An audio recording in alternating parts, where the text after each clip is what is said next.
markaad doonayso inaad guur gasho waxaad u baahan tahay inaad joojiso 5 caado intaadan guursan. guursashadu micnaheedu waa inaad qaangaartay oo aad qof kale ku soo biirin karto noloshaada. si kastaba ha ahaato waxaa jira dhowr waxyaabood aad u baahan tahay inaad iska dayso kahor inta aadan qaadan talaabadan weyn. waa beenta.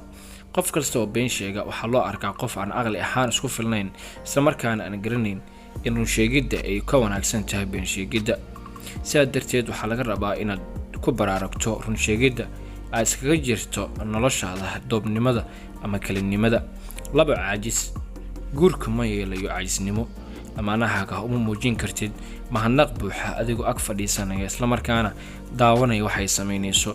guurku wuxuu u baahan yahay in labada lamaane ay istaageeraan. kibirka. kahor intaadan guursan qof waxaad u baahan tahay inaad iska tuurto kibirka iyo isla weynida. kibirka isla weynida waxay dilaan ama baabi'iyaan guurka.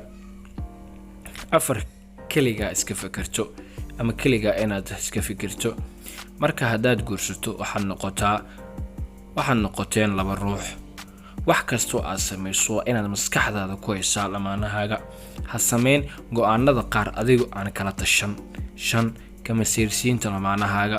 ha isku dayn inaad ka masiirsiiso lamaanahaaga si aad ogaato inay ku jeceshahay. micnaha guurka ayaa ah in labadiina dhistaan saldhig kalsooni.